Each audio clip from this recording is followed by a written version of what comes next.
So good morning, everybody. My name's Stephen Lead, and I work at a company called Agilon down in Sydney, Australia. And today I'm going to talk to you about a project that I did with another company called Azuron on behalf of the New South Wales Land and Property Management Authority. So it's the local lands department, basically. Before we do, let's just have a quick look at the state of GIS web development today. So most of us in the room are used to looking at screens like this. We work with ArcMap or similar products. And there's lots of drop-downs and menus and tools and tables of contents, and it's a complicated experience. Then we'll jump across into an IDE, and it looks something like this. And we've got, again, lots of menus and drop-downs and tools, and it's very complicated. But that's fine, because we're like this guy. We've got the training, we've got the experience, we know what we're doing. So it's good. We need all that complexity to get us to do our jobs. What happens, though, when we make a web app is we take that same experience and we put it onto a web application. Now, I don't mean to make fun of this particular application. It's just a typical GIS web application. But you'd have to agree it's complicated. There's 15 controls to interact with the map. There's 20 different ways to find data in that table of contents. So it's a complicated application. What about when we go to find an address? To us, this makes perfect sense. You need to have the street name and the street type and the zip code in 3 separate fields, because that's how the geodatabase stores it. And that's how the geocoder works. But to an end user, we need to have 10 lines of instructions in how to find their address. One of the problems, I think, with a lot of web application development is we assume that people are going to read the manual. We read the manual, so they're going to read the manual. But I think things are changing. Who's got a kid and who's got an iPhone? Have you ever seen them playing with an iPhone? They can't even read, but they can still fire up your iPhone, get past your password, fire up Angry Birds and start playing. And they can't even read yet. What about Facebook? It's changing the world. It's changing the way that the world works. And behind the scenes, I'm sure it's incredibly complicated and probably very, very boring. But the front end is really easy to use. There's no instruction manual. Any 12-year-old can use it. Closer to home, what about Google Maps? Google Maps, you don't need to put your street name and your street type and the zip code in 3 separate fields. You don't even need the address. You just put in what the thing is you're looking for and it finds it for you. So it's totally changing the way that things work. So that's a bit of a preamble to the challenge that we had here. Can we bring GIS to the Facebook generation? Kids these days don't read the manual. You get an iPhone, it doesn't even have a manual. You just start playing until you figure it out. So that was our challenge, was to bring GIS to those kind of people. So the project that I worked on is called the Atlas of New South Wales. The genesis is a book. It's about 200, 300 pages thick. It's a printed book. So I figured here, coming to America, probably a lot of you guys don't know about New South Wales or where it is. So I thought I'll give you a bit of a hint. Here we are in Palm Springs. This is where New South Wales is, the other side of the world. If you're still confused, that might help. Okay. So the Atlas of New South Wales is a printed book, about 200-300 pages long. And it's got loads of information about New South Wales. So you may not realise that the indigenous inhabitants in New South Wales consist of the longest continuous civilization anywhere in the world. People have been living there for 45,000 years. European settlers came to New South Wales about 230 years ago, and they settled in Sydney and gradually spread further west inland. The population today is about 6 million people, mostly clustered around the coast and throughout the rest of New South Wales. Obviously, these are screenshots taken out of the printed book. So we've got lots and lots of chapters of information, all written by experts. Geologists, demographers, crime analysts have written all of these topics. So it's a great resource for learning about New South Wales. And at the moment, it's just a printed book. So it's going to get sent to all the school libraries and public libraries. But it's got a pretty limited reach if it's just sitting in libraries and there's only one book per school. So the CIO of Lands came to us and he basically said, make an online version.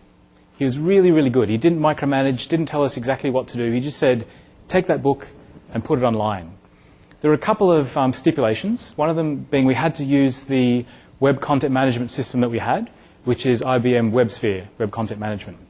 We had to use ArcGIS Server, and we had a really tight time frame, 3 months from start to finish, so there wasn't a lot of time. We didn't start from scratch, though. We had a couple of inputs from the book. So in terms of the printed page, we had the HTML outputs. So basically, the contents of the book in text format we had already. We had the charts, we had the tables, and there were some static maps out of the book. So we got all those as assets. In terms of the GIS, they also gave us some GIS data. Now, the guys who put the book together are cartographers, but not GIS experts. So they used Adobe Illustrator, Freehand, all sorts of other tools to do their work. So we couldn't simply take what they had and put it online, but we did have a really good start. We had a lot of that GIS data. So let's have a look at what we did. This is the front end of the atlas that we designed. So we really wanted to keep it nice and simple and not overwhelm the user. There's, like I said, 200 or 300 pages worth of information. If we just listed that all in a table of contents, it would have been really, really complicated. So we decided to keep the articles on one side and then the maps on the other, and then we linked them together. And I'll jump into a demo and I'll show you how that all fits together.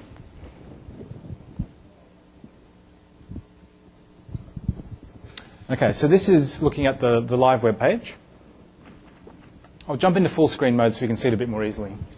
Okay, so you can see that on the left-hand side, we've got the articles. On the right-hand side, we've got the maps. So we'll jump into one of the articles. What we did is we broke them down into chapters of related content. So here's the economy article, with all the different articles about economy. So we'll jump into one, say agriculture. And you can see if I scroll down, there's just a whole bunch of information there, really good for students or researchers, people trying to learn about New South Wales. You can see there's a couple of maps here. And so we brought those up in full screen where we could. But they're basically just static maps. From the articles, we can jump around to other articles. So I can navigate to the next article or the previous article. And I can also get back to that table of contents and go directly to another article. So a nice, simple user interface to navigate around. What you guys are interested in, though, is where the GIS mapping comes in. So let's jump into an article, say on population. We've got the static map, which has been taken out of the printed book. But that's just a static map. We can't really do much with it. What we wanted to do was make this much more interactive. And that's what we've done here. You notice that this particular article has a link there saying view this in the Atlas Explorer.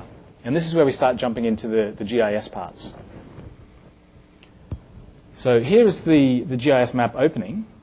Now, I'll just spend a few minutes talking about the whole idea of the Facebook generation, making this really simple.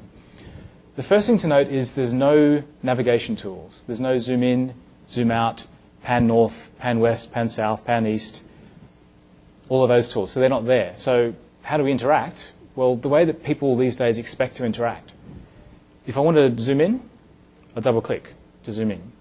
If I have a wheel mouse, I can use the wheel mouse to scroll in and out. If I want to move the map in any direction, I just simply hold down the left mouse key and move it. So pan the map in any direction. These are simple, out-of-the-box functions that come with the JavaScript API to ArcGIS Server. You don't have to do anything. They just work automatically. If I want to zoom into an area, I can use the Shift key and draw a box and zoom right in. So again, out-of-the-box stuff. You don't have to do anything for that to work. Now, when it comes to interacting with the layers, we wanted to avoid having an identify tool. So what we can do is simply mouse over the features and then click the one we're interested in, and then we get some information back. So in this case, we're looking at the population distribution, male, female, the different age bands. We've deliberately kept that really, really simple. We don't give the user a bunch of numbers. We're simply giving them a chart that shows them at a glance what the age distribution's like. So if we go to some of these areas out here, well, the Hill Shire is a perfect example. This is about maybe 30, 40 miles outside of downtown Sydney. You can see there's a lot of young kids, but once people get to their 20s or 30s, the shape comes in, and those people move away, probably because there's no jobs there, it's not very exciting there. They tend to move down to areas like this, down at Bondi Beach, and you can see the exact opposite. There's loads of people in their 20s and 30s. So just in those two graphs, there's a lot of information you can see, and it's really easy to find. So what we're finding is that the education department really loves this tool to be able to get to that information. What else was I going to show you? Another thing that we've got is a lot of historical information. So we've got a whole chapter here on the history. A good one to look at is that European settlement. So what I'll do is I'll jump back out to the full extent of New South Wales. So it's only a young country. We've only been settled by Europeans for about 230 years. So 1788, Sydney was the only populated place with a population of more than 1,000 people. Using this new time slider, we can see how the colony spread over time. So you'll notice the years changing, 1830, 1840, as the colony was gradually moving further and further west, over the mountains, opening up farmland. So to do that, we use the new ArcGIS 10 time-aware features, so the time slider. One final thing to mention is that each of these maps has an option there that I can share this map on Twitter or share it on Facebook. And what it will do is basically keep the state of that map exactly as it is and then allow you to post it on Twitter or Facebook. So it's great for sharing amongst students. The other thing is I've got a link back to the article from within the map. So because I'm now looking at the European settlement map, when I go back to the article, it's going to show me European settlement. So what I've shown there is a round trip from starting from the article page, going to a map page, changing to a different map, and then going back to the article and then back to the home page, which I can do here. So it's a fully immersive experience. We're hoping that people will get to the site and then spend a lot of time looking around within the site. So let's jump back into PowerPoint, and we'll talk a bit about how it all works. So I mentioned that we're using ArcGIS Server 10 and the JavaScript API version 2.1. That's a list of some of the things I wanted to cover today and just show some tips and tricks on how we put that all together. So the first thing is the navigation. So like I said, really simple navigation. Now I was kind of making fun of GIS developers and saying that we always put these kind of ridiculous tools that we think we need. Well, I got a confession, I actually wrote that. I wrote these requirements. When we started the project, I said, yep, we need all of these tools, pan north, pan south. And I went to the samples and I built the little sample navigation toolbar that you can use. And I was really happy. I thought, this is great. We've got all these tools. But then we started working with this really cool developer. He's a non-GIS developer. Knows nothing about maps, but he knows all about funky development. And he said to me, why do you need so many tools just to do something so simple? Why do you need a tool to pan north? Why can't you just move the map north? And that's what got us thinking. The navigation is not a property of a tool. The navigation should be a property of the map. So the map itself navigates around. You don't need a tool to do all those things. And with the JavaScript API, and probably the other APIs as well, out of the box, it just works. You don't need to do anything to make navigation work. So then we set a challenge. What about having no tools at all? If we're not having zoom-in tools, why do we need any tools at all? Let's try and build towards having no tools. So then the next thing that this young developer said is, how come when the mouse is there, it looks like this, and you move the mouse over here and nothing changes? Why doesn't it know that that's a polygon? And at the time, I'd built these layers as dynamic layers. They draw really quickly. They're basically rendered images, but they're not intelligent. The mouse doesn't know that it's on top of a polygon compared to not on top of a polygon. And that's where I started looking into feature layers. Another one of the new features or the new functions at ArcGIS Server 10. With a feature layer, we can set the property of that polygon so that when I'm hovering over it, it knows it's on top of a polygon, highlights the boundary, and changes the mouse pointer. So the code to do that is really, really simple. Basically what we're saying is put an event handler that says when I'm on top of that polygon, so when I mouse over the polygon, do something.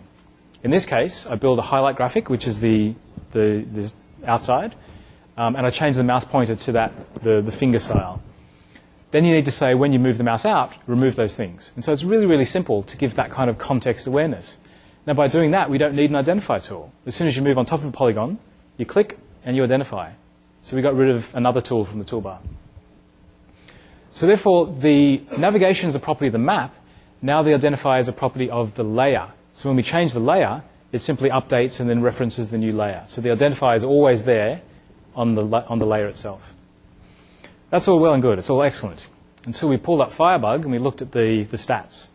And to do that for a layer covering the whole of New South Wales, it was taking 20 megabytes per user, per pan, per zoom, per anything. So each time any user did something, they were streaming 20 megabytes worth of data because the feature layer is actually bringing those features down to your browser. So that's not good. And it was taking almost a minute to draw every time. So we knew the server was just going to get completely crashed. The solution is when you're building the feature layer, there's a property called max allowable offset. What that says is how much can that feature move to generalize it on the fly. If the boundary of the suburb is following a river, don't try and show me every single vertex along that river. Just show me a mostly straight line. I just need to get the gist of the shape. And so then we can set that max allowable offset to a fairly high number, and the numbers come down dramatically. We're looking at 200 kilobytes in a couple of seconds per draw. So that was much, much better. Except when we zoom in, we're still generalizing those features at that high tolerance, and then you start to see the differences. You start to see where it's just shortcut and giving you a straight line instead of the curvy line. So it took us a while to solve this, and I couldn't find it documented. We had to kind of hunt around in Firebug till we found it. there is a method called set max allowable offset. So what we basically did is we said every time the zoom level changes, calculate the extent of the map, and then use that to set the max allowable offset. So basically it's changing. When you zoom in really closely, the offset might be only 1 meter. When you zoom out, it might be as much as 10 kilometers. So it changes on the fly. So remember that layer set max allowable offset. It's very, very useful. All right, the next thing was the chart. So you notice that when I clicked on the population, we didn't show numbers, we showed a chart. And it's actually really, really simple to do. In some of the JavaScript sessions in the conference, they've mentioned how you can use that dollar curly bracket as a placeholder for a value. So what that means is when you put in the state name, it doesn't put in the attribute state name, it puts in the value of state name, California, Oregon, or whatever. So all you have to do is put in a bunch of those and send it to a chart engine. Now in our case we use the Google Chart API. There's also Dojo Chart APIs. There's all sorts of ways to make charts. And I think there's even some samples in the Esri samples that show you how to do that. So really, really simple. The next thing was the legends. I didn't actually show you a legend, but the legends look a bit like this, so the user can tell what it is that they're looking at. And that's only new at the version 2.1 of the API, but it's very, very easy to set up. It's one of those things that just works. Inside ArcMap, you set the symbology the way you want it to be, and then that basically just comes across into ArcGIS Server. It looks exactly the same. The way to set it up is you need to add in the legend digit and then basically say start up the legend and tell it what layers in the map should be in the legend, and that's it. Really, really simple. So at the 2.1, the legend was brought in, and it's really easy to use. The other thing I showed was the time-aware layers. So quite a lot of the historical layers in the atlas are time-enabled, so we can scroll forwards and backwards and see how things changed. This is another great example of something that's really easy in version 10. So inside ArcMap, there's a new tab on the layer properties called time. And in that, you simply say enable time, and then you tell it what field governs the time. Is there one field? Is there two? Is there a start and an end? You basically set all that up inside ArcMap at the layer level. Then at the map level, you need to bring in this time slider. And that basically says at the map level, when does it start, when does it finish, and how many breakpoints do you have along the way. Then inside, that just works, yeah, really easy.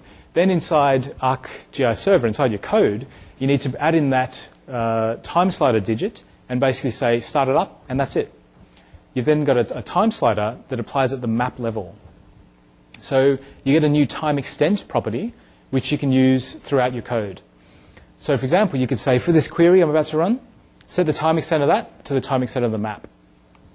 You also get events, so on time extent change. When the time extent changes, maybe fire off another event or do something. So that's really, really simple. It all happens just out of the box. Now, one of the enhancements that I want to bring to Esri's attention, maybe Jim, this is the case of one of the political parties in Australia. So over the years, between 1894 and today, the same political party has changed names and changed a lot. And so if we were to have a legend that showed the elections from 1894 to today, it would look something like this, a really complicated mess, because it's showing every political party that's ever existed. So what we need is that legend needs to be time aware. When I drag the time slider, only maybe 5 of those classes will exist at this given time. So that legend needs to update to show only those. So if you could fix that, Jim, that would be awesome. Thank you.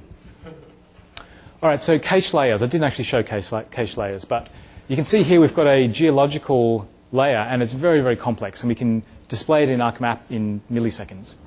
So here's that same layer inside ArcMap. If you draw it in ArcMap, you spend a lot of time looking at that little guy in the lower corner, drawing, drawing, drawing.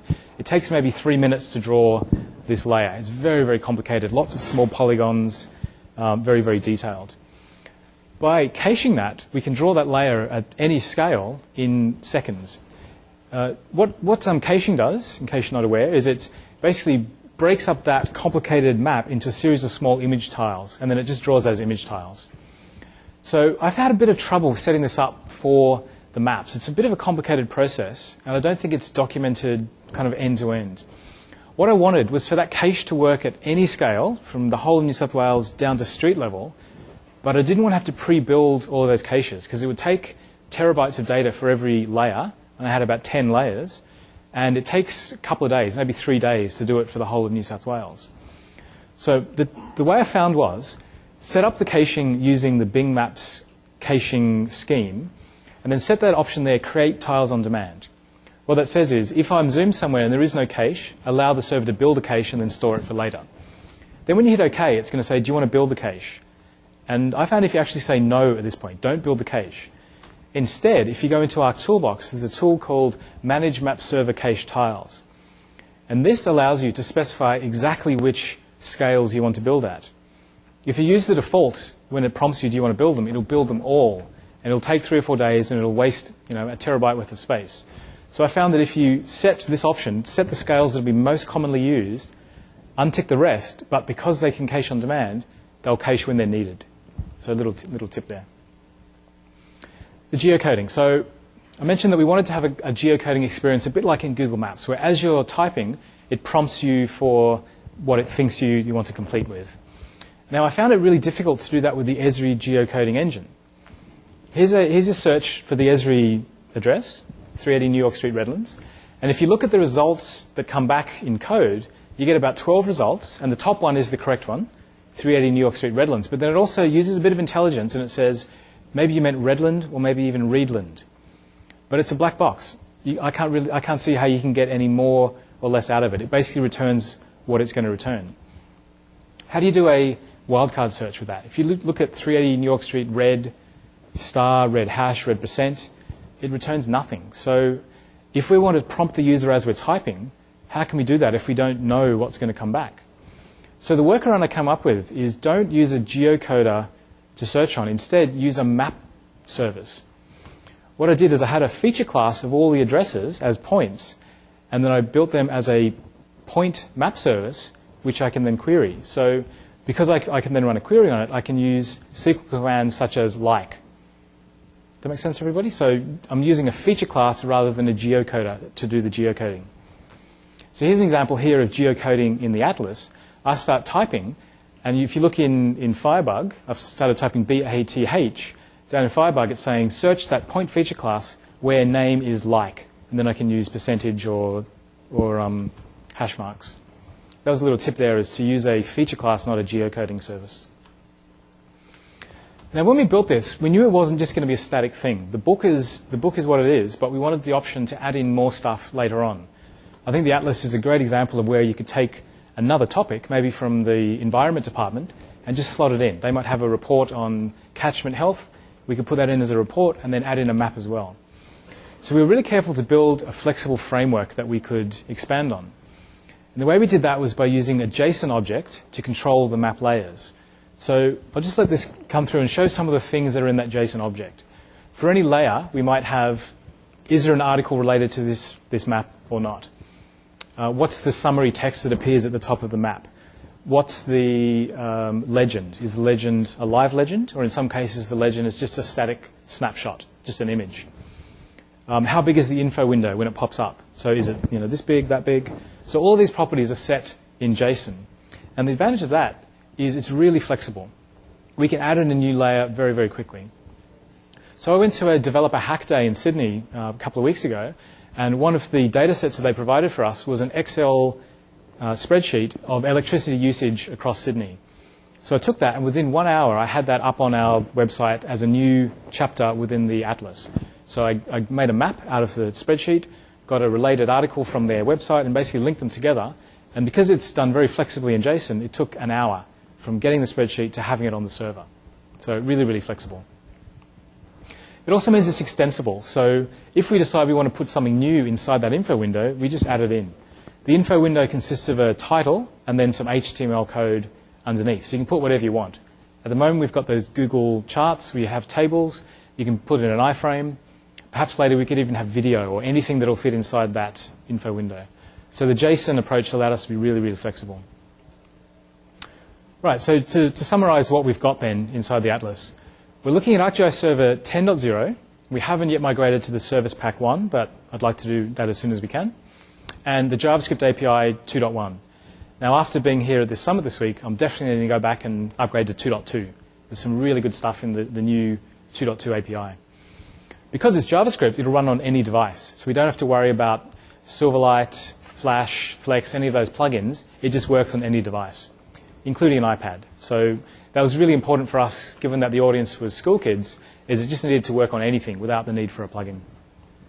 So I showed you some of the new functions in ArcGIS Server 10, like the time-aware layers, feature layers, some of the new caching capabilities, the legends, and then that geocoding.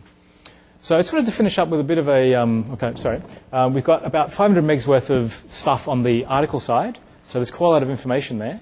And on the GIS side, there was about 3.5 gigs worth of GIS data. So a lot of information has been crammed into that thing. Hopefully it's easy to use, though, because of the way it's been designed. Like I mentioned, it was about 3 months from start to finish. So my take-home from that was that agile development can work. We didn't have a huge list of requirements. We didn't have user requirements, specifications. We basically just started coding, and we kind of made it up on the fly as we went. So agile development worked. I think the reason it worked is we had good communication.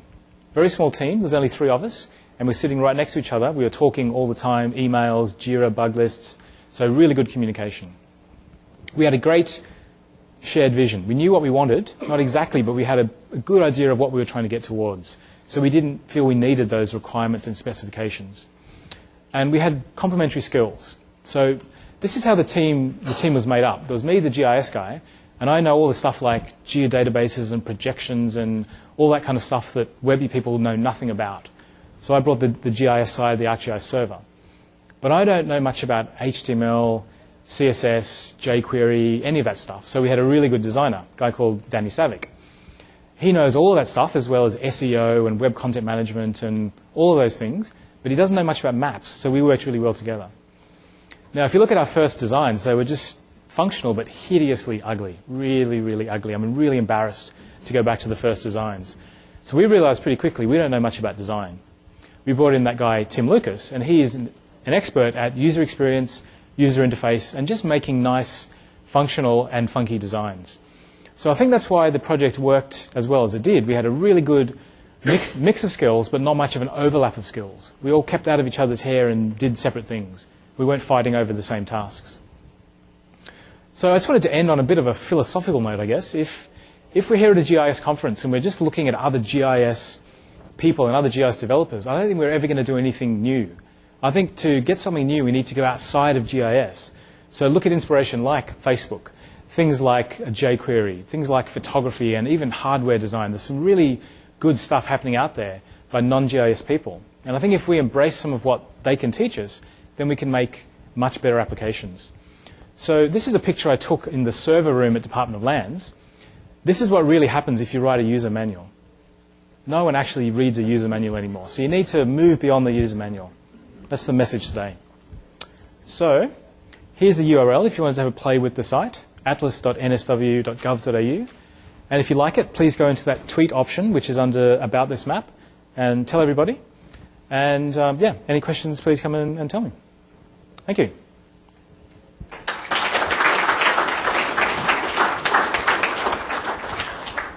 Any questions? Yep, one at the back there. Yeah, that was great. I think the tip you had about the max offset for the feature layer to do the dynamic generalization is something that we're going to try. I want to ask about the legends. Do you know what we're trying to find out what the limitations are for that at 10.0, whether or not they deal well with scale dependency? So if the layers are off and the maps are always based on map scale, is that legend that you get back just does it work or not? And I know this isn't the topic where you're going, but does anybody know if on the Silverlight client side of Esri, there's a equivalent control that'll make it so it's just work, or will we have to more? Okay, so the question was about the legends. Are the legends scale aware? So as you zoom in, if different features turn on, does the legend update to show that? And if you zoom out, features turn off, does it update to show that? Apparently it does. I haven't actually tried that. At the moment in the Atlas, all the layers are on all the time. They basically just, you zoom in, they get bigger. We are working to change that, so as you zoom in, you get more detailed data, but we didn't have it at the time. So our legends don't do that. But from what I've read in the documentation, the legend is scale aware. It just isn't time aware yet. In terms of Silverlight, I don't know. You'd have to speak to a Silverlight person. Yeah. I can answer the Silverlight question. Yeah, there is a very similar control in the Silverlight toolkit. Okay, so it's also scale aware. Okay. So the answer is that in Silverlight there is a very similar control. Yep. Yep.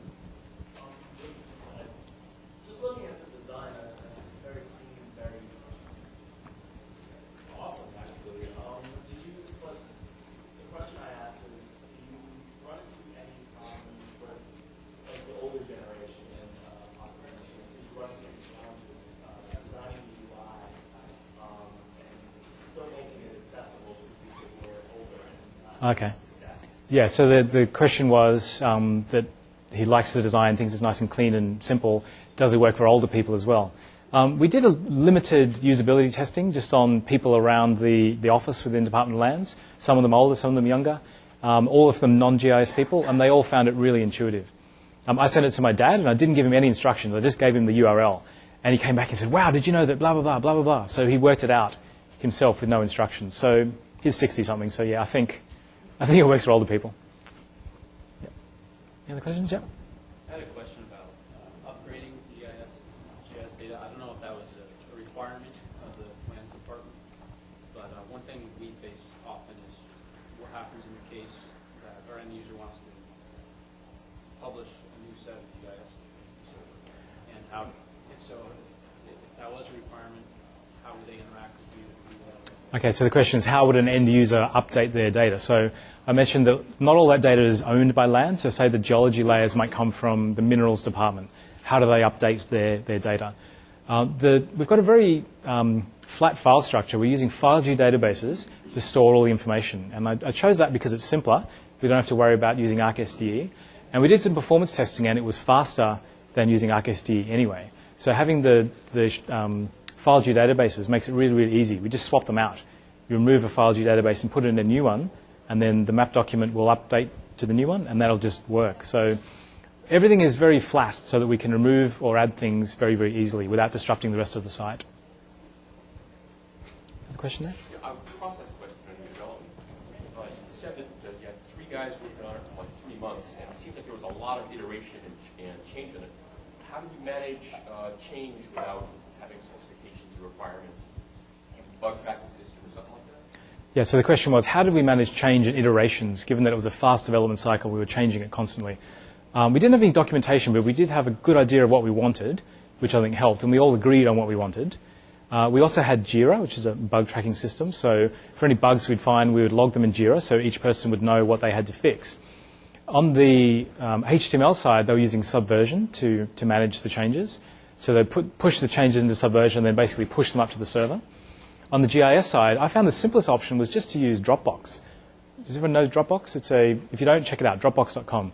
It's a way of synchronizing your data between machines, say between your laptop at home and your desktop at work, but also backing them up.